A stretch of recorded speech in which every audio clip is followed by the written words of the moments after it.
Oh, it's time to grab your glasses, family. It's time for us to get started. I'm so excited. Sitting up here, Kid Magic. Kid Magic Rock. Shots out. Here we go.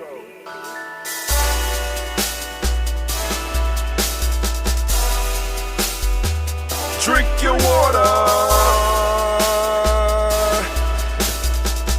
Come on, drink your water, but first, take your breath and drink some water. Take your breath. Take your breath and drink some water. Take your breath. Take your breath and drink some water. Take your breath. Drink.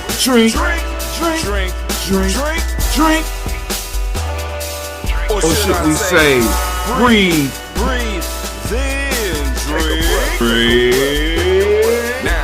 Hey fam, make sure you take your breath because it's very important. It's very important. Family, make sure you like, subscribe, share, and of course, make sure you comment.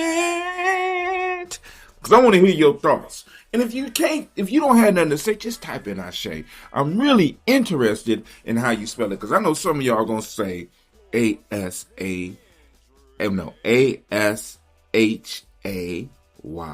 Then some of you going to put A-C-H-E. And then some of y'all going to put A-X-E with that little apostrophe. Or you might put the little apostrophe on the X. I just want to see what Ashe kept you coming from, right? Also, family, make sure you get your Rep Your Principle shirt. Rep Your Principle. Come on now. We got to do it. We got to build. We got to grow. We got to come into our power. But hold on. Man, I am up. I am at 'em today, family.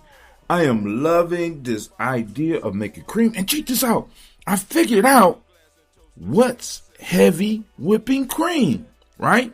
So I was like, how? Because I went to a Kroger's and it was kind of expensive for milk, right? I got a little container for about $6.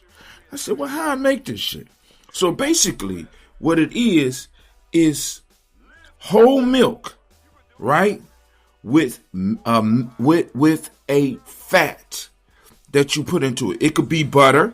The only thing is that if you want whipping cream and you want it to lighten up and get all fluffy like whipped cream, right? If you want it like that, you got to use a fat that solidifies when it's cool, right? So it becomes heavy, right? So that when you stir it up and whip it up, it holds the air. So when you making the cream, what you do is you get whole milk and you go and get you some butter or like a coconut oil or palm oil that when it gets cool, it solidifies, right? You pour this into your cream. You pour this into the whole fat milk and you whip it up real fast, right? Or put it in a blender and let it spin. Because when you spin it, you allow air to get trapped in it. And soon as you allow the air to get trapped in it, then you need to let it cool. So now it becomes nice and airy and thick because the air is trapped in the fat. You get it? So it becomes creamy. They should have never told me that because I immediately start looking. That's all right, cool. Check this out. All right. Because right now with RFK in office and the great pumpkin running around, RFK is talking about drinking unfermented, not unpasteurized milk. So I'm more into not the unpasteurized milk aspect. I'm more into the fermented foods. You all right? So you already know I'm experimenting with fermenting my cream, making butter, because butter is the next step after cream, right? So I'm sitting up here like, all right, cool. So what happens when I ferment my cream? So I told you already that I'm experiencing a sweetness in my coffee without sugar, because I don't put sugar in my coffee. So I've been experimenting with this heavy cream that I'm making, and I'm sitting up here like, oh snap! Because now to turn it to butter, you need to add to the whipped cream or to the cream. you need to add like a starter, like kefir or a yogurt, something with active probiotics, active bacteria and yeast, right? That sit up there and will eat that lactose, that sugar, right? And then start turning to butter, and then we'll start separating what they would call buttermilk and the actual solid, which will give you the butter, right? I'm sitting up here like, dang. So I did that, and now I'm sitting up here sipping on some cream coffee with cream that I made, right? So family, listen, and cream that I aged, right? Because family, really, when I'm saying, listen, what I'm saying is really look into the fermented food, because I already told you years ago, because I try to stay ahead of the curve. Many of these autoimmune diseases come because we are not interacting in the environment in the way that we need to, or the way that we used to. We have a lot of allergies and a lot of diseases that our body does not recognize itself because we are denaturalizing ourselves, right? Fermented foods allows you to interact with your environment because you're using microorganisms to break down the food. Not only does it get you some nature inside of your body, right? It also gives your body access to nutrients that it usually wouldn't have access to. Our body need to be able to work with nature. And fermenting foods allow our body to work with nature. But what we do is we got refrigerators, which is good. Refrigerators are a major technological advancement to the problem of storing food. I'm not even arguing the point. I'm not even going to be stupid enough to try to argue that point, right? What I am saying is there needs to be some type of aging on our food, right? Some type of aging on our food so that those microorganisms could get in there and work for us. Yeah, too much work and they can't kill us, but they need to work a little bit because, we all interact with foods that the microbiome is supposed to work on. It's supposed to work on the milk. It's supposed to work on the butter. It's supposed to work on the ketchup. It's supposed to work on the meat. It's supposed to work. Every food that we have in some form of fashion, some form of fermentation needs to be involved for the food to become digestible for us. I'm just saying. Or not just digestible, but better for us. But I'm going to stop right there. Family, I am feeling good. I want to say great Imani to each and every last one of you. Yup, this is why Brother Hatim needs a script. And I want to shout out all the Imani babies. And also I want to shout out all of the Nia babies because this is the last official day of the week of Nia.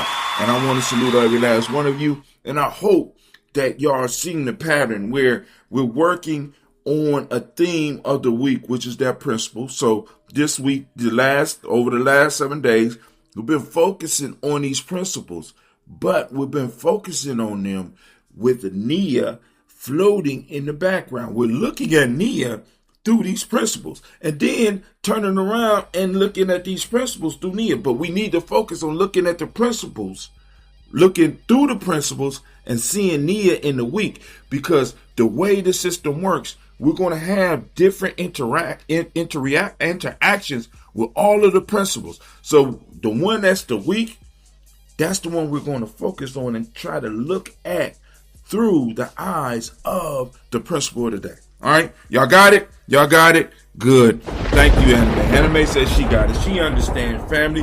If you feel me right now, type Ashe in the comments. Because, family, the only way we grow is if we grow. And really, the only way we grow is if people start seeing it. And the only way that the algorithm, at least their algorithm, going to put us up is if we have some interaction. And I'm asking you for some interaction. That's right. All right. So let's move forward. I have some haikus I've been thinking, of course, the haikus are going to take me down a long road. I wrote 4 of them today. Yeah, get ready. All I could do is say I apologize in advance because we about to go down the rabbit hole, family. So the haikus that was on me today: measured and counted, commodified into chains, and sold very cheap. Whew. All right, because I'm still on my kick. About education and us blaming and shaming and guilting those who are not able to defend themselves. Punching down, as some would call it, right? Punching down. As a man, I can't stand up to white supremacy, so I'm gonna press my woman. As a woman, I can't stand up to my man or white supremacy, so I'm gonna press my child. And as a child, I can't stand up to my mother or my father or white supremacy in this fucked up system. You know what I'm saying? So I'm gonna argue with the teacher and kick my dog. As a teacher, I can't stand up to administration. And I can't really blame them for what they are not doing or what they are not doing that I believe they need to be doing. And I can't really argue with the teachers because I got to be professional. So I'm going to kick the kids. You see what I'm saying? Because we all push, and I understand the pain because we want to push. But I'm thinking that in many ways we are pushing in the wrong directions. We're pushing in the wrong direction. Because me checking my woman or me checking women and being that way does not move us forward. Me changing how I dress does not move us forward. Me changing the arguments that I have about male and female relationships, they don't free us. They don't. That little girl wearing her bonnet is not the reason we are in chains. That little boy walking down the street with his pants hanging off his ass is not the reason that we are in chains.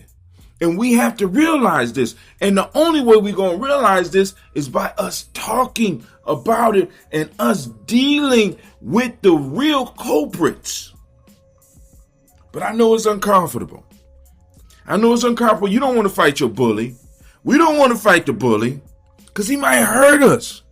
But once we recognize that the bully really don't want to fight, family, I want you to pay attention to what's happening in Iran. I want you to pay attention to what happened in Afghanistan. I want you to pay attention to what happened in Iraq. I want you to pay attention what happened in Vietnam. I want you to look at all that. I want you to see what happened in Korea.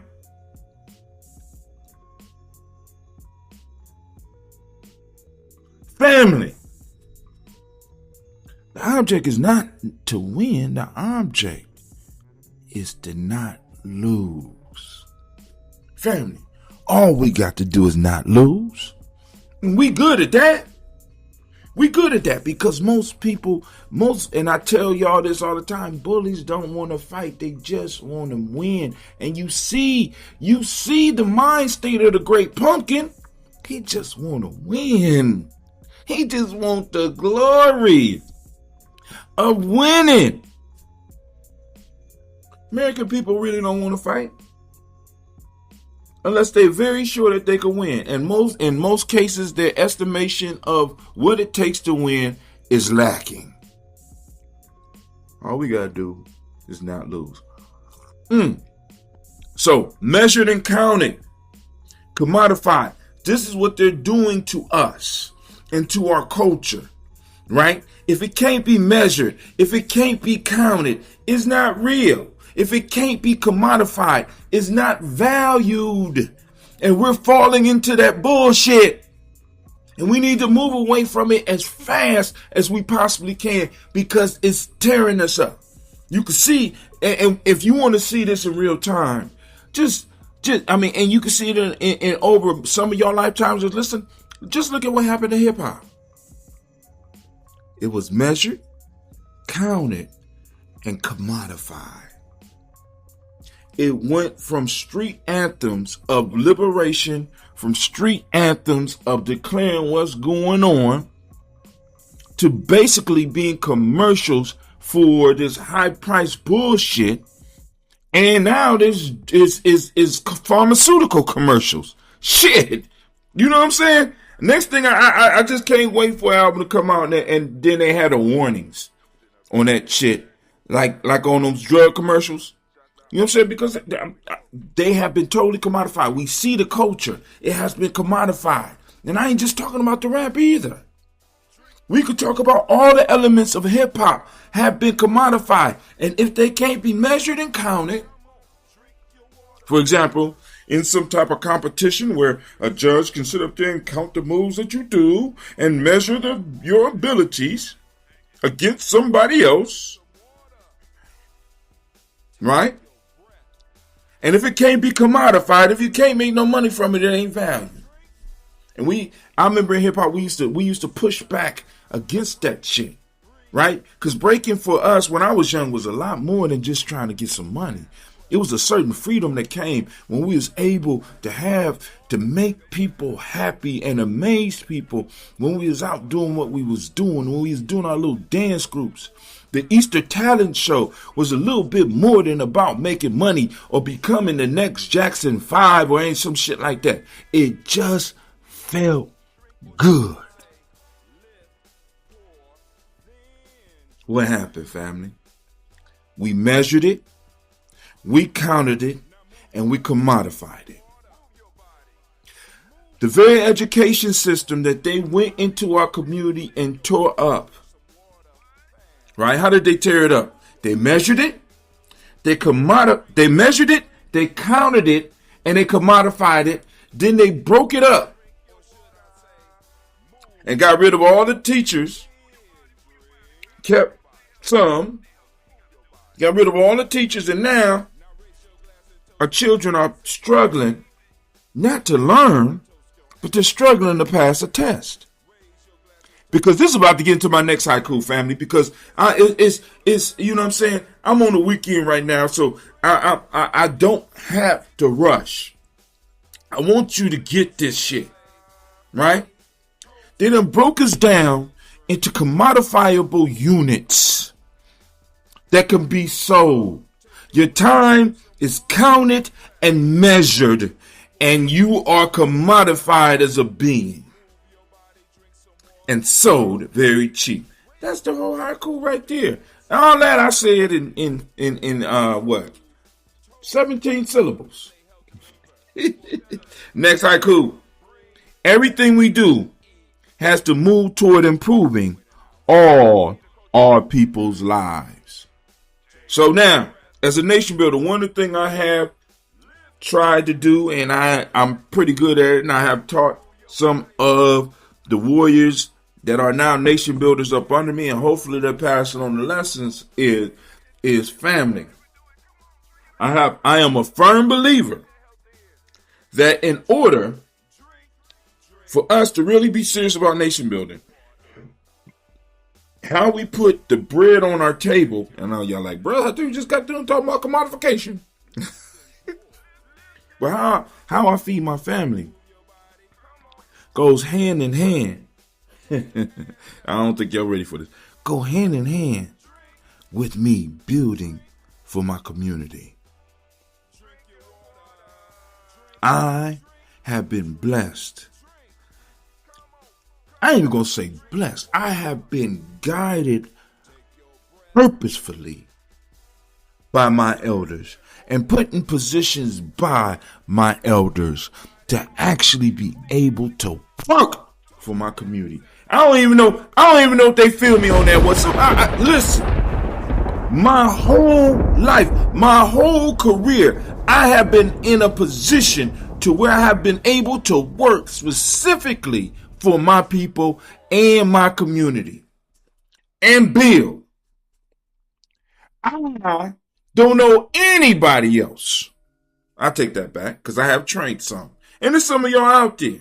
We meet every now and then when we have conferences, don't we? Laughing at how wonderful life has been for us. Family, everything you do has to be benefiting our community. And I know that sounds crazy, but isn't it the fact that everything that our enemy does benefits theirs? So if we are serious about nation building, everything we do as individuals need to benefit the whole.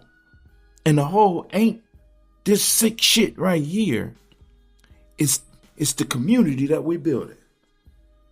I've been able to work, and I have been able to incorporate what I do, when I do, how I do, in a way that benefits my people. Every day. For the last over 30 years. Family. And all I'm saying to the younger people and to some of those of you that are my contemporary and some of you that are older, if you are not able to do that, figure it out. Or as we say in Giami, make it happen. You need to go and check out that story, Make It Happen. Available at my one of my websites or in one of my books. Make it happen. Right? Make it happen. Your job needs to be building your community. And for example, I'm gonna give you an easy one. Teaching. Family, if you're teaching and you're claiming to be a nation builder, but you are not dropping jewels and recruiting young people to what we do, the fuck you at? What? For real? Right? I mean, because I want y'all to understand, Simba Camp especially, was designed for teachers. Simba Camp, I can remember when Simba Camp used to take place in August. And family, this is how I know, this is how powerful Simba was, right? The idea of Simba was so powerful that they started changing the goddamn school year to stop us from being able to spread what we doing. I don't think y'all heard me. They made the summer shorter and extended the goddamn sports season so that we didn't have time to do what we doing. We used to have Simba damn near at the end of August. And then all of a sudden this test shit start popping off. And next thing you know, the school year start moving back into early August. And the sports season also started extending. So now we got young men playing football in May. The fuck? And I know some of y'all gonna be like, that's the way it's always been. But it has not always been like that.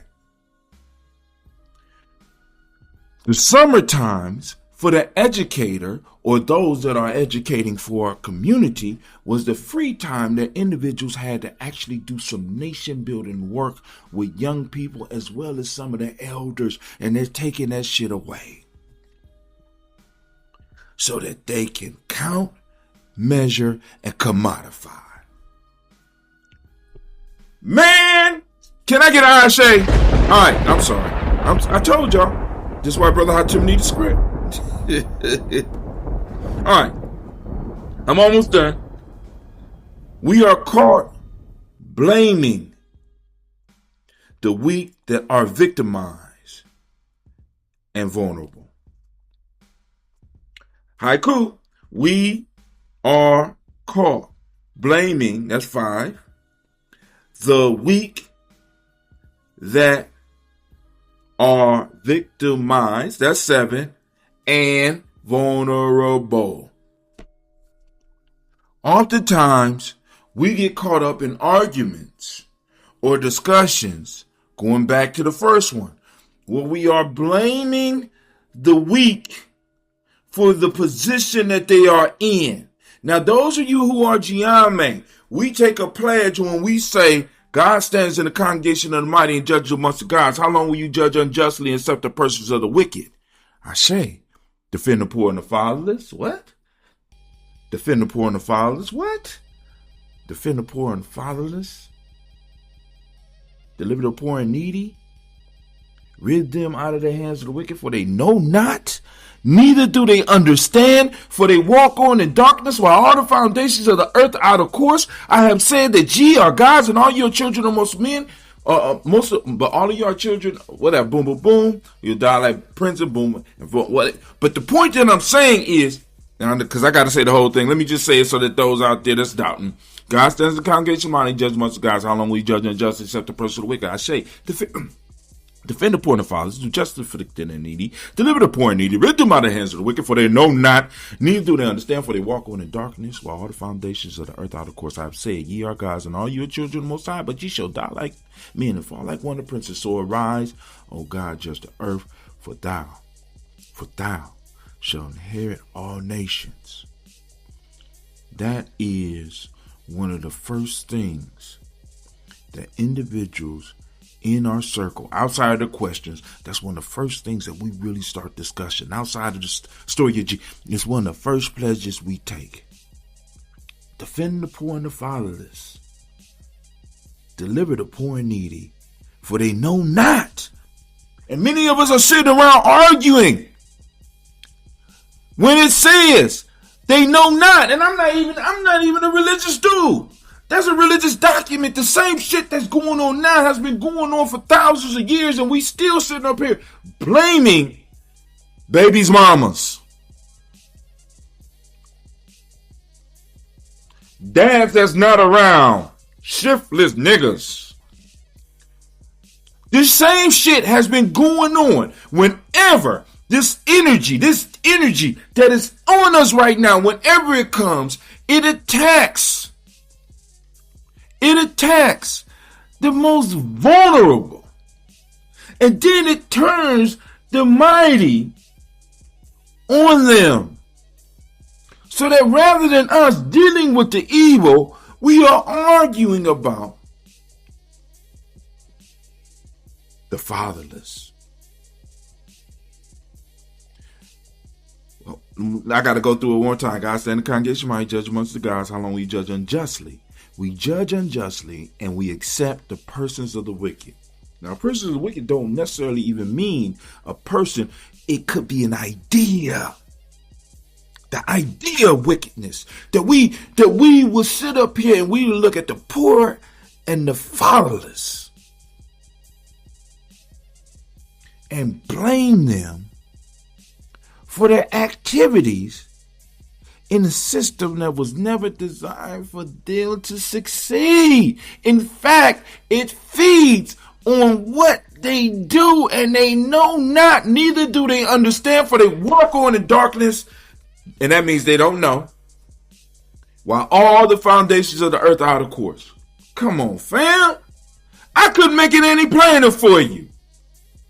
But anyway, let me stop. We are caught blaming the weak that are victimized and vulnerable. All right, and here we go. Last one. Illusions are strange. They lull you into belief, turning bad to good.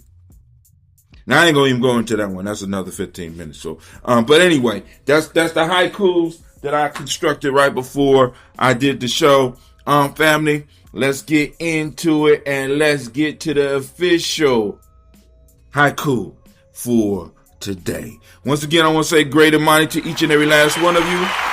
I want to remind you, make sure you like, subscribe, share, most importantly, comment, throw up an eye shade, throw up some fire if you're feeling what I'm doing. Let the world know that Giami Journey is here and that you are down with the daily spark. And matter of fact, I need some candle lighters. We need some more candle lighters because we need a Giami porch. We got to move the Black Cave again. And I want to be able to put the Black Cave somewhere where we don't have to move it. I want to be able to have a bar where I can actually serve some Phoenix blood so people be like, oh shit, and I can pass recipe on to a young person. I want to be able to have a laboratory where we could bring people in and actually teach people how to ferment, right? I want to be able to go have a place where people could come and they could get their gear for their day, right?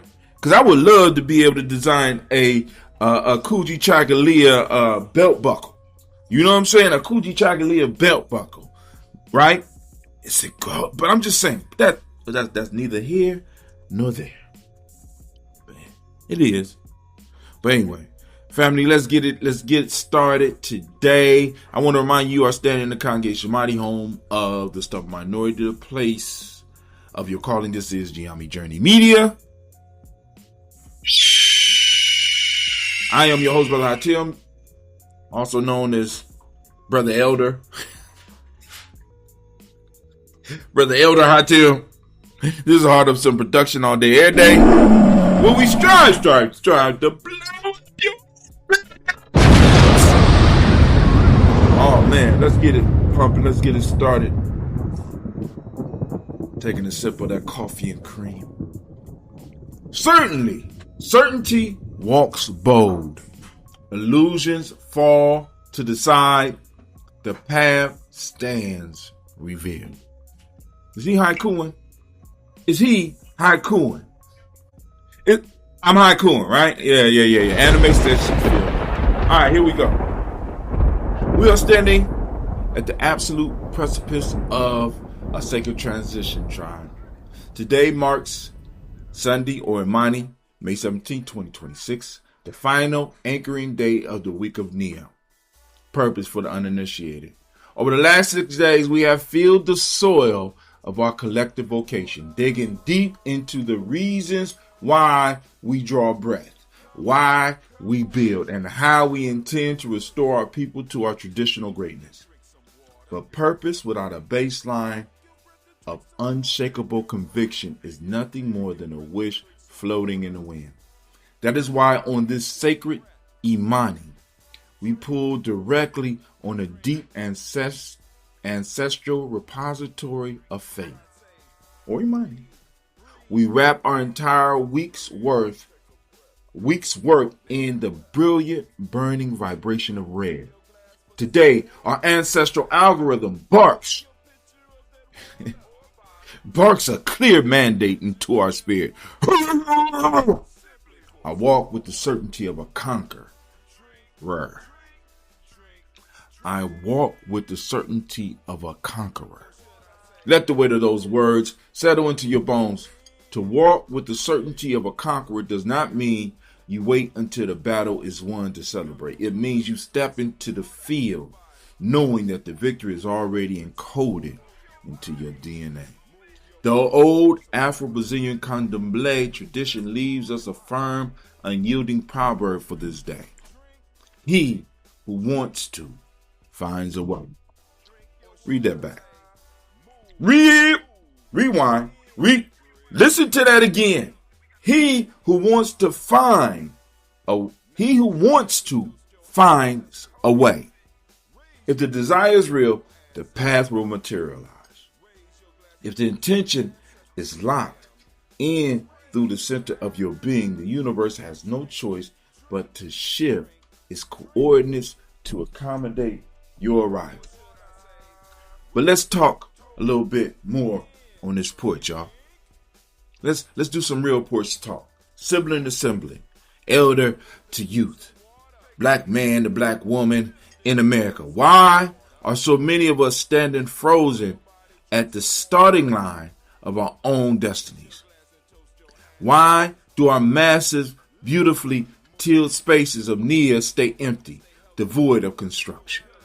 It is because we have allowed the heavy, toxic buildup of blame, shame, and guilt to form a thick, crusty residue over our internal sight. We are carrying old ghost stories, historical trauma, and institutional lies like a physical weight on our shoulders. We are waiting for this system, this society, or some external validator to hand us a certificate of worthiness before we dare to build our own institutions. Waiting for our masters to say we free. We're waiting for our predators to say we no longer want to predate you. Kind of shit is that? Hear me clearly. It is time to scrape off the buildup. It is time to execute the subtractive self-mastery path, to shed the false narratives, to drop the illusion that you need more credentials, more money, or more permissions to step into your power. The buildup tells you that because you've experienced defeat, you are a failure. The buildup whispers that you are isolated, unprotected, and fragile. But Imani is the ultimate tool of erasure. Imani is the spiritual sandpaper that scrapes away the noise of the haters, the static of the media, and the internal chatter of self-sabotage. When you clear the clutter of blame, shame, and guilt, what is left is the raw, unadulterated substance of things hoped for and the evidence of things unseen.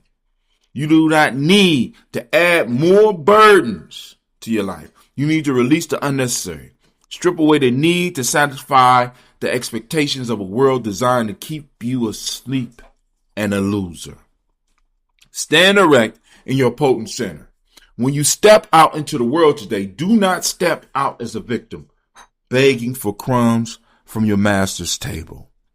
Step out with your back against the wall, your eyes fixed on the horizon, and your feet planted firmly in the eternal now. Walk with the unshakable certainty that he who wants to finds a way. The week of Nia is complete. The fire of Imani is lit. Go make the path manifest. Now, explore more ancestral keys and storytelling-driven content on my author's page. That's right, I had to throw that in there. That's right, y'all.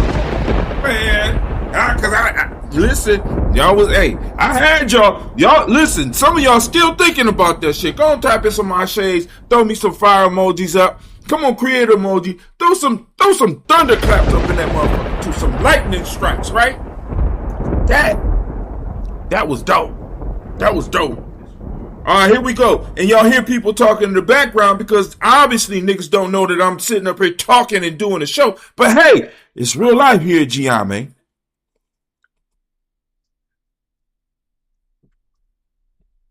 Excuse me, I'm gonna give a thunderclap before I slap somebody. What? All right. So, go into the description, get your Goose Saba narrative map, become a supporting member of the Daily Spark. I need some candle lighters, if we could, please. We're trying to build this we need a black cave. We want to build the Giame house once again. Just had one of my brothers calling me with a distressing.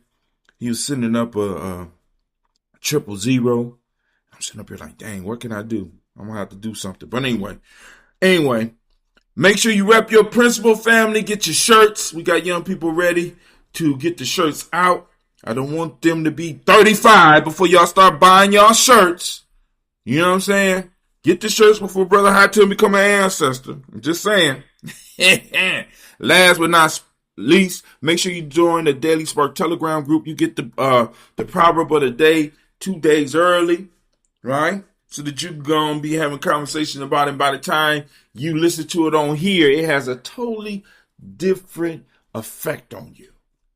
All right? I mean, because this path requires some study. All right. Also, be sure to check out on the Daily Spark Telegram group. There's a message coming from Old Man Giame, also known as Baba AI. It's deep. I told y'all yesterday, it kind of blew my mind because it answered a question as Baba AI. I mean, like, it answered. It didn't just write. It answered as a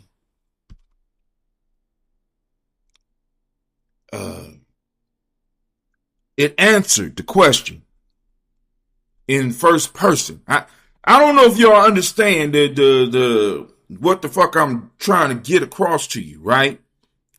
Usually when I type in the questions, and I'm still kind of rattled by this, when I type in and I'm having a conversation, right, I know that it's AI and it's regurgitating some of the shit that I got, right? And it's making it smoother. But it took time to answer the question as AI, knowing that it's AI, and looking at the proverb and the discussion we have, and it responded. And I'm not going to read that response. I'm gonna say that for a book later on. I saved that shit.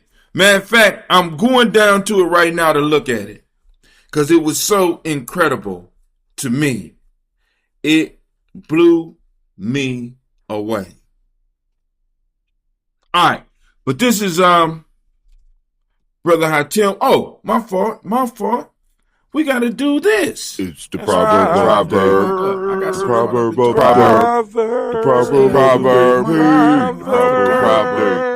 Even though y'all got it already, proverb of the day. The proverb of the day is very simple. It says, it's coming to us from the Candomblé tradition of Brazil. And it say, he who wants to finds a way. Now, you heard my discussion. Now, and also the AI answered it too. Now, I'm interested in, what does it mean to you? And you know what that means. You are now listening to Giami Journey Radio. This is a Heart of a Symbol production.